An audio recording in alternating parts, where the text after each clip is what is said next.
So today's topic of discussion is trees. Now this is the first video lecture on the topic in which we will discuss some terminology of the trees, the definition of trees and their terminologies.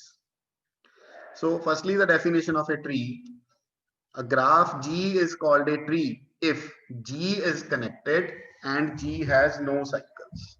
So these are the two conditions for a graph to become a tree. Firstly, the graph should be a connected graph. In between every two vertices, there should be a path, means the graph should be connected graph. And G has no cycles, means ਕਿਤੇ ਵੀ circuit नहीं बनना चाहिए tree ਦੇ ਵਿੱਚ। ਜਿਵੇਂ ਤੁਹਾਡੇ screen ਦੇ ਉੱਪਰ ਆ ਜਿਹੜੀ ਐਗਜ਼ਾਮਪਲ ਹੈ, ਜਿਹੜਾ ਗ੍ਰਾਫ ਬਣਿਆ ਹੋਇਆ ਹੈ, ਤੁਸੀਂ ਦੇਖ ਸਕਦੇ ਹੋ ਕਿ ਇਹ ਕਨੈਕਟਡ ਹੈਗਾ, ਹਰੇਕ ਦੋ ਵਰਟਿਸਿਸ ਦੇ ਵਿੱਚ ਪਾਥ ਹੈਗਾ।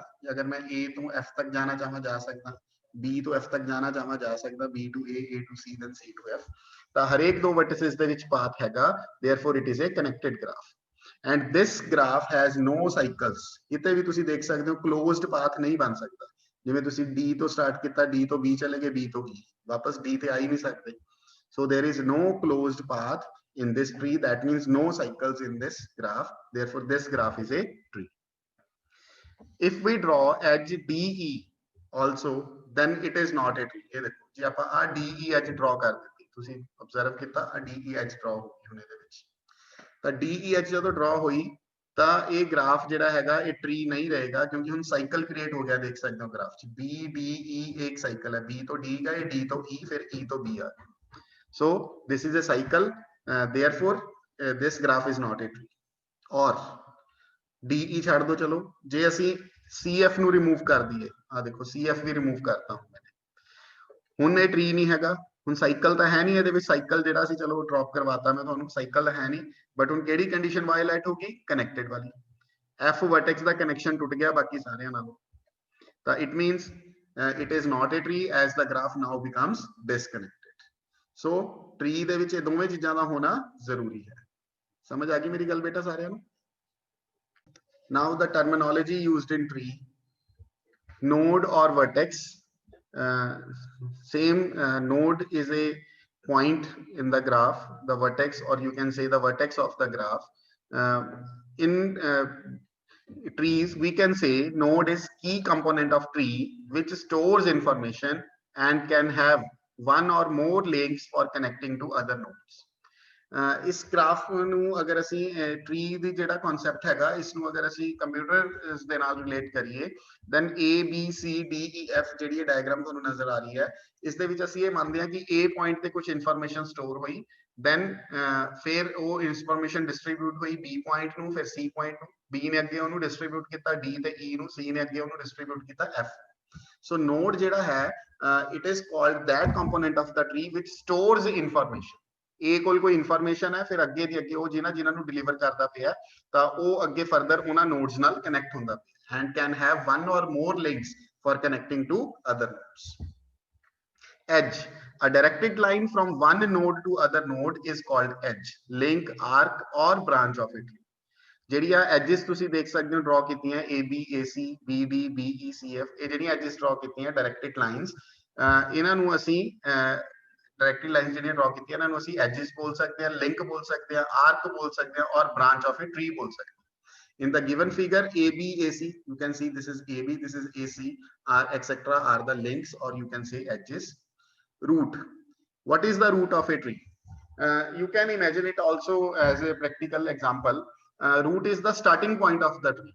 ठीक है, जिथों अपने कोल tree start ਹੁੰਦਾ, that will be the root। so ਜਿਵੇਂ ਇਸ tree ਦੇ ਵਿੱਚ ਤੁਸੀਂ ਦੇਖ ਸਕਦੇ ਹੋ A point ਤੋਂ ਆਪਣੇ ਕੋਲ ਜਿਹੜੀ information ਹੈ ਉਹ ਅੱਗੇ ਦੇ ਕੇ deliver ਹੋਣੀ start ਹੋਈ, this is the root। the vertex having in degree 0, ਤਾਂ ਕਿਉਂਕਿ ਇਹ directed ਹੈਗਾ ਤਾਂ in degree ਇਸ ਦੀ A ਦੀ ਤੁਸੀਂ in degree ਚੈੱਕ ਕਰ ਸਕਦੇ ਹੋ 0 ਹੈ। in degree ਦਾ ਮਤਲਬ ਹੁੰਦਾ ਜਿੰਨੀਆਂ edges A ਦੇ ਉੱਪਰ ਆ ਰਹੀਆਂ ਨੇ, ਜਿਨ੍ਹਾਂ ਦਾ arrow A ਦੇ ਵੱਲ ਹੈ, ਉਹਨਾਂ ਦੀ ਗਿਣਤੀ। बट A ਦੇ ਵੱਲ ਕਿਸੇ ਦਾ ਵੀ ਐਰੋ ਨਹੀਂ ਹੈਗਾ, ਇਸ ਦਾ ਮਤਲਬ A ਦੀ ਇਨ ਡਿਗਰੀ 0 ਹੈ। ਬਾਕੀ ਸਾਰੀਆਂ ਵਰਟਿਸਿਸ ਦੀ ਕੋਈ ਨਾ ਕੋਈ ਇਨ ਡਿਗਰੀ ਹੈਗੀ ਹੈ, ਜਿਵੇਂ B ਦੀ ਇਨ ਡਿਗਰੀ 1 ਹੈ, A ਤੋਂ B ਐਜ ਆ ਰਹੀ ਹੈ, C ਦੀ ਇਨ ਡਿਗਰੀ 1 ਹੈ ਕਿਉਂਕਿ A ਤੋਂ C ਐਜ ਆ ਰਹੀ ਹੈ, D E F ਇਹਨਾਂ ਦੀ ਵੀ 1 ਹੈ। ਸਿਰਫ ਇੱਕੋ ਹੀ ਵਰਟੈਕਸ ਹੈ A ਜਿਸ ਦੀ ਇਨ ਡਿਗਰੀ 0 ਹੈ। ਤਾਂ ਇਸੇ ਤਰ੍ਹਾਂ ਤੁਸੀਂ ਉਹਨੂੰ ਫਾਈਂਡ ਕਰ ਲਿਆ ਕਰਨਾ, ਜਿਹੜੇ ਵਰਟੈਕਸ ਦੀ ਇਨ ਡਿਗਰੀ 0 ਹੋਏਗੀ, that will be called the root of the tree।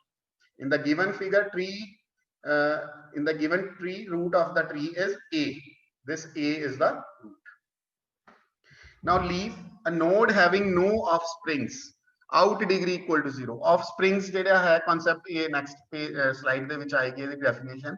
Offspring ਦਾ ਮਤਲਬ ਹੁੰਦਾ ਹੈ ਕਿ ਅੱਗੇ ਦੀ ਅੱਗੇ ਜਿਨ੍ਹਾਂ ਨਾਲ connected ਹੈ, ਜਿਵੇਂ A ਦੇ ਲਈ B ਤੇ C offsprings ਹੈ, B ਦੇ ਲਈ D E offsprings ਹੈ, C ਦੇ ਲਈ F ਹੈ ਜਿਹੜਾ ਉਹ offspring ਹੈਗਾ, ਤੇ ਅਸੀਂ ਲੀਫ ਉਸ ਵਰਟੈਕਸ ਨੂੰ ਮੰਨਦੇ ਹੈਗੇ ਆ ਜਿਸ ਦੀ ਆਊਟ ਡਿਗਰੀ 0 ਹੋਏਗੀ। ਤਾਂ ਆਊਟ ਡਿਗਰੀ 0 ਕਿਸ ਕਿਸ ਦੀ ਹੈ ਇਸ ਟਰੀ ਦੇ ਵਿੱਚ ਤੁਸੀਂ ਦੇਖ ਸਕਦੇ ਹੋ, D ਦੀ ਮੀਨਸ ਅੱਗੇ ਕਿਸੇ ਨਾਲ ਫਰਦਰ ਕਨੈਕਟਡ ਨਹੀਂ ਹੈਗੀ, E the F। So in the given tree D, E, F are leaves. Leaf is also called an external or the terminal node. Another names we have in a leaf. The next definition is parent and offsprings. एक definition parent की है और एक definition है offspring की। If xy is any directed edge, then x is called parent of y and y is called offspring of x. ਜਿਵੇਂ a b edge ਹੈਗੀ ਹੈ ਇਸ ਗ੍ਰਾਫ ਦੇ ਵਿੱਚ ਤੁਸੀਂ ਨੋਟ ਕਰ ਸਕਦੇ ਹੋ, ਤਾਂ a b, a will be called the parent of b. a ਨੂੰ ਅਸੀਂ ਬੋਲਾਂਗੇ ਇਹ b ਦਾ parent ਹੈ, ਔਰ b ਨੂੰ ਅਸੀਂ ਬੋਲਾਂਗੇ ਇਹ a ਦਾ offspring ਹੈ। means because ਜਿਵੇਂ generation chart ਹੁੰਦਾ ਹੈ, first of all our ancestors ਹੁੰਦੇ हैं, for example your grandfather and then grandfather ਤੋਂ ਫਿਰ father and then father ਤੋਂ ਬਾਅਦ ਫਿਰ son। ਤਾਂ grandfather ਜਿਹੜਾ ਹੈ ਉਹ father ਦੇ ਲਈ ਜਿਹੜਾ ਹੈ parent ਹੈ, ਔਰ ਜਿਹੜਾ father ਹੈ ਉਹ son ਦੇ ਲਈ ਜਿਹੜਾ ਹੈ ਉਹ parent ਹੈ। ਤਾਂ ਇਸੇ ਤਰ੍ਹਾਂ ਇਹ ਡੈਫੀਨੇਸ਼ਨ ਨੂੰ ਉਸੇ ਟਰਮੀਨੋਲੋਜੀ ਦੇ ਵਿੱਚ ਸਮਝਾਇਆ ਗਿਆ ਹੈਗਾ ਕਿ A ਜਿਹੜਾ ਹੈਗਾ ਫਿਰ ਉਹ B ਦੇ ਲਈ ਕੀ ਹੋ ਗਿਆ, ਪੇਰੈਂਟ ਹੋ ਗਿਆ, B ਲਈ ਵੀ ਪੇਰੈਂਟ ਹੋ ਗਿਆ, C ਲਈ ਵੀ ਪੇਰੈਂਟ ਹੋ ਗਿਆ, ਯੂ ਕੈਨ ਸੇ, ਕਿਉਂਕਿ AC is also a directed edge. So A is a parent of B and C, you can say, and B और C ਨੂੰ ਅਸੀਂ ਕੀ ਬੋਲਾਂਗੇ, they are the offsprings of A. A parent can have several offsprings, ਜਿਵੇਂ A ਦੇ ਲਈ ਆਪਣੇ ਕੋਲ ਕਈ offsprings ਹੈਗੇ ਨੇ। So parent can have several offsprings. Offspring is also called child or son. तो offspring ਨੂੰ ਅਸੀਂ child ਵੀ ਬੋਲ ਸਕਦੇ ਹਾਂ और son ਵੀ ਬੋਲ ਸਕਦੇ ਹਾਂ, ठीक है। For example, parent of B and C is A and B and C are offsprings or child of A. Next is siblings. Siblings अगर ਅਸੀਂ simple dictionary meaning ਦੇ ਵਿੱਚ ਗੱਲ ਕਰੀਏ, your brother and sisters are called the siblings. So two nodes having same parent are called siblings. Obviously, if you are calling that our brothers and sisters are siblings, then obviously you have the common parent. So two nodes having same parent are called siblings. In this figure, B and C are siblings, ठीक है, क्योंकि ये ना दोनों का common parent A है। Interior node, node having at least one child is called interior node. ਜਿਹੜੀਆਂ nodes ਦਾ ਘੱਟੋ ਘੱਟ ਇੱਕ child ਜ਼ਰੂਰ ਹੋਏਗਾ ਉਹਨਾਂ ਨੂੰ ਅਸੀਂ interior ਮੰਨਾਂਗੇ, ਜਿਵੇਂ A ਹੈ, B ਹੈ, C ਹੈ, ਇਹਨਾਂ ਦਾ ਘੱਟੋ ਘੱਟ ਇੱਕ ਚਾਈਲਡ ਹੈਗਾ, B ਦੇ ਦੋ ਚਾਈਲਡ ਹੈ, D E, C ਦਾ ਇੱਕ ਚਾਈਲਡ ਹੈ, F, but D E F ਜਿਹੜੇ ਹੈ ਇਹਨਾਂ ਦੇ ਚਾਈਲਡਸ ਨਹੀਂ ਹੈਗੇ। ਇਹ ਆਲਰੇਡੀ ਪਹਿਲਾਂ ਦੱਸ ਚੁੱਕੇ ਹਾਂ ਕਿ ਜਿਨ੍ਹਾਂ ਦੇ ਚਾਈਲਡਸ ਨਹੀਂ ਹੁੰਦੇ ਉਹ ਆਪਣੇ ਕੋਲ ਕੀ ਕਹੇ ਜਾਂਦੇ ਆ, ਲੀਵਸ ਕਹੇ ਜਾਂਦੇ, D E F are the leaves. So interior nodes are B, C. For example, the ancestor of a vertex other than root means ancestor ਜਿਹੜਾ measure ਕਰਨਾ ਹੈ, ਅਸੀਂ root ਦਾ ਨਹੀਂ measure ਕਰ ਸਕਦੇ ਕਿਉਂਕਿ root ਤੋਂ ਪਿੱਛੇ ਤਾਂ ਕੁਝ ਹੈ ਹੀ ਹੋਈ ਨਹੀਂ। ਤਾਂ ਐਂਸੈਸਟਰ ਜਿਹੜਾ ਹੈ ਉਹ ਜਿੰਨੇ ਬਾਕੀ ਵਰਟਿਸਿਸ ਹੈ ਉਹਨਾਂ ਨੂੰ ਅਸੀਂ ਉਹਨਾਂ ਦੇ ਐਂਸੈਸਟਰਸ ਮੇਜਰ ਕਰਦੇ ਆ। ਐਂਸੈਸਟਰ ਮਤਲਬ ਡਿਕਸ਼ਨਰੀ ਮੀਨਿੰਗ ਦੇ ਵਿੱਚ ਪੂਰਵਜ। ਤਾਂ ਅਸੀਂ ਕੀ ਕਰਾਂਗੇ, ਜਿਹੜੇ ਵਰਟੈਕਸ ਦੇ ਐਂਸੈਸਟਰਸ ਤੁਹਾਨੂੰ ਫਾਈਂਡ ਕਰਨ ਨੂੰ ਕਿਹਾ ਜਾਊਗਾ, ਤੁਸੀਂ ਰੂਟ ਤੋਂ ਉਸ ਵਰਟੈਕਸ ਤੱਕ ਦਾ ਜਿਹੜਾ ਪਾਥ ਹੈਗਾ ਉਹ ਟ੍ਰੇਸ ਕਰ ਲਓ। ਜਿਵੇਂ A ਤੋਂ D ਤੱਕ ਜਿਹੜਾ ਪਾਥ ਹੈਗਾ ਉਹ ਟ੍ਰੇਸ ਕੀਤਾ, ਤਾਂ ਇਨ ਬਿਟਵੀਨ ਜਿਹੜੇ ਵਰਟਿਸਿਸ ਆ ਰਹੇ ਨੇ ਉਹ ਇਹਦੇ ਐਂਸੈਸਟਰਸ। ਤਾਂ ਜਿਹੜੇ ਵਰਟੈਕਸ ਲਈ ਕਰਦੇ ਪਿਆ ਉਹਨੂੰ ਛੱਡ ਦੇਣਾ, ਬਾਕੀ ਜਿਹੜੇ ਆ ਗਏ B and A, these are the ancestors of D. सही लिखा, ancestors of a vertex other than root are the vertices in the path from root to this vertex. root ਤੋਂ ਉਸ vertex ਤੱਕ ਜਿਹੜਾ path ਹੈਗਾ ਉਹ trace ਕਰਨਾ ਹੈ, ਤੇ ਉਸ path ਦੇ ਵਿੱਚੋਂ excluding the vertex itself, ਜਿਹੜਾ vertex ਆਪ ਹੈ ਉਹਨੂੰ exclude ਕਰਨਾ ਹੈ, and including the root, root ਨੂੰ include ਕਰਨਾ ਹੈ। ਤਾਂ all are the ancestors. The ancestors of D are B and A. Similarly, descendants, descendants the dictionary meaning ਹੈ ਅਗਰਜ, means ਜਿਹੜੇ ਉਸ ਤੋਂ ਅਗਲੀ generation ਦੇ ਵਿੱਚ ਆ ਰਹੇ। So descendants of a vertex V are those vertices that have V as an ancestor. ਤਾਂ it means ਜੇ ਅਸੀਂ A ਦੀ ਗੱਲ ਕਰੀਏ, A ਦੇ ਲਈ B, C, D, E, F are all descendants. And ਜੇ ਅਸੀਂ B ਦੀ ਗੱਲ ਕਰੀਏ, B ਦੇ ਲਈ D and E are descendants. Descendant ਦਾ ਮਤਲਬ ਇਹੀ ਆ ਕਿ ਜਿਹੜੀਆਂ vertices ਦੇ ਲਈ ਜਿਹੜੀਆਂ ਵਰਟਿਸਿਸ ਦੇ ਲਈ ਇਹ ਵਾਲਾ ਵਰਟੈਕਸ ਐਂਸੈਸਟਰ ਹੋਏਗਾ ਉਹ ਵਰਟਿਸਿਸ ਇਹਦੇ ਲਈ ਡਿਸੈਂਡੈਂਟ ਹੋਣਗੀਆਂ। ਤਾਂ B ਕਿਹਨਾਂ ਲਈ ਐਂਸੈਸਟਰ ਸੀਗਾ? D ਦੇ ਲਈ ਐਂਸੈਸਟਰ ਹੈ, E ਦੇ ਲਈ ਐਂਸੈਸਟਰ ਹੈ। ਤਾਂ ਇਸ ਕਰਕੇ B ਦੇ ਲਈ ਇਹ ਦੋਵੇਂ ਕੀ ਹੋ ਗਏ? ਡਿਸੈਂਡੈਂਟਸ ਹੋ ਗਏ। ਸੋ ਇਹੀ ਲਿਖਿਆ descendants of a vertex V are those vertices that have V as an ancestor. For examples, descendants of B are D and E. And next is path, which has already been discussed in the topic graphs. A path is sequence of nodes when we traverse from one node to other along the edges which connect them. For example, path from A to F is ACF. Path just की है? Sequence of nodes है. Sequence of nodes ही बन गया ना, A तो C गए, फिर C तो F गए। ਤਾਂ ਸੀਕੁਐਂਸ ਆਫ ਨੋਡਸ ਹੈਗਾ ਜਿਹੜਾ ਅਸੀਂ ਐਜਿਸ ਦੇ ਅਲੋਂਗ ਇਹਨੂੰ ਮੂਵ ਕਰਦੇ ਹੋਏ ਟ੍ਰੇਸ ਕਰ ਲੈਂਦੇ ਹਾਂ। A ਤੋਂ C ਐਜ ਹੈਗੀ ਹੈ, C ਤੋਂ F ਐਜ ਹੈਗੀ ਹੈ, ਐਜਿਸ ਦੇ ਅਲੋਂਗ ਮੂਵ ਕਰਦੇ ਹੋਏ ਅਸੀਂ A ਤੋਂ F ਤੱਕ ਪਹੁੰਚ ਗਏ। ਤਾਂ ਇਹ ਜਿਹੜਾ ਸੀਕੁਐਂਸ ਆਫ ਨੋਡਸ ਹੈਗਾ, this is called the path. Next is level. Level of the node, level of the node is an integer value that measures the distance of a node from the root. Level ਕਿਸੇ ਵੀ node ਦਾ ਅਸੀਂ ਕੀ ਕਵਾਂਗੇ? Distance measure ਕਰਾਂਗੇ ਉਸ node ਦਾ route ਤੱਕ। Distance measure ਕਰਨ ਦਾ ਮਤਲਬ ਐਜਿਸ count ਕਰਾਂਗੇ, ਕਿੰਨੀ ਐਜਿਸ ਇਨ ਬਿਟਵੀਨ ਫਾਲ ਕਰ ਰਹੀਆਂ ਨੇ। ਤਾਂ ਜਿੰਨੀ ਐਜਿਸ ਇਨ ਬਿਟਵੀਨ ਫਾਲ ਕਰਨਗੀਆਂ that will be called the level of the node. For example, ਜੇਕਰ ਅਸੀਂ B ਦੇ ਲੈਵਲ ਦੀ ਗੱਲ ਕਰੀਏ ਤਾਂ ਅਸੀਂ B ਤੋਂ A ਤੱਕ ਦਾ ਜਿਹੜਾ ਪਾਥ ਹੈਗਾ ਉਸ ਦੇ ਵਿੱਚ ਦੇਖਾਂਗੇ ਕਿ ਕਿੰਨੀ ਐਜਿਸ ਫਾਲ ਕੀਤੀਆਂ। ਸਿਰਫ ਇੱਕ ਐਜ ਫਾਲ ਕੀਤੀ ਹੈ ਤਾਂ level of B is 1. Similarly C ਦਾ ਲੈਵਲ ਵੀ 1 ਹੈ। ਠੀਕ ਹੈ, ਤੇ ਇਸੇ ਤਰ੍ਹਾਂ A ਤੋਂ D ਦਾ ਰਸਤਾ ਮੈਜ਼ਰ ਕਰਾਂਗੇ, ਉਹ ਆਪਣੇ ਕੋਲ A to B, B to D, ਤਾਂ ਇਸ ਤਰ੍ਹਾਂ ਹੈਗਾ। ਤਾਂ ਇਹਦਾ ਲੈਵਲ ਹੋ ਗਿਆ 2। ਠੀਕ ਹੈ, ਬਿਕੋਜ਼ ਦੋ ਐਜਿਸ ਫਾਲ ਕਰਨੀਆਂ ਨੇ ਵਿੱਚ। ਇਸੇ ਤਰ੍ਹਾਂ E ਦਾ ਲੈਵਲ ਵੀ 2 ਹੈ, F ਦਾ ਲੈਵਲ ਵੀ 2 ਹੈ। ਤੇ ਰੂਟ ਦਾ ਲੈਵਲ ਅਸੀਂ ਫਿਕਸ ਕਰਾਂਗੇ 0 ਹੈ। ठीक है, क्योंकि रूट का अपने आप तो डिस्टेंस ऑब्वियसली 0 है, so that's why root is at level 0. The childs of root are at level 1 and so on. ਜਿਹੜੇ root ਦੇ childs ਨੇ, ਜਿਵੇਂ ਤੁਸੀਂ ਦੇਖਿਆ B and C are the childs of the root A, therefore ਉਹਨਾਂ ਦਾ level 1 ਹੈ। D E F ਅੱਗੇ ਅੱਗੇ ਚੱਲਦਾ ਰਹੂਗਾ, ਇਹਨਾਂ ਦਾ level 2 ਹੈ। Then height of node is the length of longest path from node to a leaf. All the leaves are at height 0. ਹੁਣ ਕੀ ਕਰਨਾ ਹੈ? ਕਿਸੇ ਵੀ ਨੋਡ ਦੀ ਜਿਹੜੀ ਹਾਈਟ ਮੈਜ਼ਰ ਕਰਨੀ ਆ ਉਹ length of longest path from node to a leaf. ਹੁਣ directions ਨੂੰ ਅਵੋਇਡ ਕਰਨਾ ਇਸ ਦੇ ਵਿੱਚ। ਤਾਂ ਅਸੀਂ ਜਿਹੜਾ ਹੈ ਲੀਫ ਤੋਂ ਲੌਂਗੈਸਟ ਪਾਥ ਜਿਹੜਾ ਹੋਏਗਾ ਉਹਨੂੰ ਫੋਲੋ ਕਰਨਾ ਹੈਗਾ, ਉਹ ਇਸ ਦੀ ਹਾਈਟ ਮੰਨੀ ਜਾਏ। ਜਿਵੇਂ ਅਸੀਂ B ਵਰਟੈਕਸ ਦੀ ਗੱਲ ਕਰੀਏ, ਲੀਫ ਕਿਹੜੀਆਂ ਕਿਹੜੀਆਂ ਨੇ ਇਸ ਟਰੀ ਦੇ ਵਿੱਚ? D ਹੈ, E ਹੈ, F ਹੈ, 3 ਲੀਫਸ ਹੈ। ਤਾਂ ਇਹਨਾਂ ਤਿੰਨੋਂ ਲੀਵਸ ਤੋਂ ਜੇ ਅਸੀਂ B ਦਾ ਹਾਈਟ ਦੀ ਗੱਲ ਕਰਨੀ ਆ ਤਾਂ B ਦਾ ਡਿਸਟੈਂਸ D ਤੋਂ ਵੀ 1 ਹੈਗਾ। ਠੀਕ ਹੈ, ਔਰ E ਹੈ ਜਿਹੜਾ ਇਹ ਤੋਂ ਵੀ 1 ਹੈਗਾ। ਸੋ ਇਹ B ਦਾ ਜਿਹੜਾ ਹਾਈਟ ਹੈਗਾ ਅਸੀਂ ਲੌਂਗੈਸਟ ਦੇਖਣਾ ਸੀਗਾ, ਬਟ ਇਹ ਦੋਵੇਂ 1 ਹੀ ਹੈ ਤਾਂ B ਦੀ ਹਾਈਟ 1 ਹੀ ਕੰਸੀਡਰ ਹੋਈ। ਹੁਣ ਇਸੇ ਤਰ੍ਹਾਂ C ਹੈਗਾ, C ਦਾ ਸਿਰਫ ਇੱਕ ਲੀਫ ਨਾਲ ਹੀ ਕਨੈਕਸ਼ਨ ਹੈਗਾ, ਤਾਂ ਇੱਕੋ ਹੀ ਐਜ ਫਾਲ ਕਰਦੀ ਹੈ, ਤਾਂ ਇਹ ਆਪਣੇ ਕੋਲ ਇਹਦਾ ਡਿਸਟੈਂਸ ਵੀ 1 ਹੋ ਗਿਆ ਹੈਗਾ। ਫॉर एग्जांपल, अगर सपोज उरे अपने को एक एज होर हुंदी, I am just making a addition in this diagram, B to E and suppose there is another edge E to G, suppose this one. ठीक है, now B दो leaves नाल connected है, now the leaves are D, G and F, दो leaves नाल connected है B। इस leaf तो जेड़ा distance हैगा 1 है, but इस leaf तो distance हैगा 1 + 1 2 हैगा। ਤਾਂ ਅਸੀਂ ਕਿਹਨੂੰ ਫੋਲੋ ਕਰਨਾ ਹੈ? ਲੌਂਗੈਸਟ ਪਾਥ, ਜਿਹੜਾ ਲੌਂਗੈਸਟ ਹੈ ਉਹਨੂੰ ਫੋਲੋ ਕਰਨਾ ਹੈ।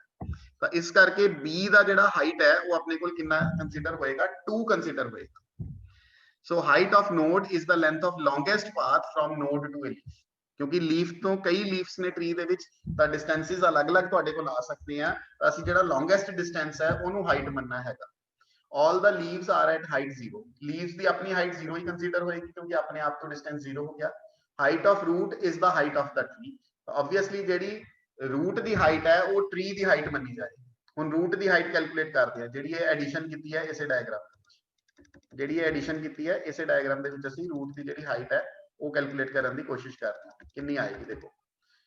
ਫॉर एग्जांपल ਇਹ ਹੈਗਾ ਆਪਣੇ ਕੋਲ, just wait, I am again making a edge G. So A ਦਾ ਇਸ ਲੀਫ ਤੋਂ 3 ਲੀਫਸ ਹੈ ਆਪਣੇ ਕੋਲ, this one, this one, this one।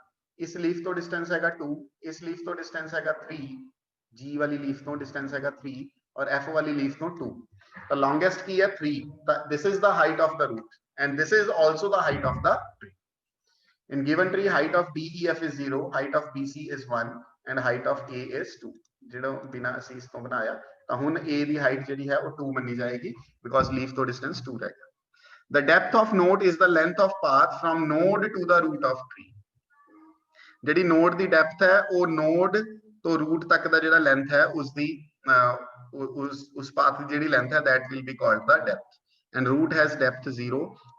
Actually you can say depth and level can be the same things because level ਦੇ ਵਿੱਚ ਵੀ ਅਸੀਂ ਇਹੀ ਕਰਨਾ ਹੈਗਾ distance of node from the root ਤੇ ਇਸ ਦੇ ਵਿੱਚ ਵੀ ਇਹੀ ਕਰਨਾ ਹੈ.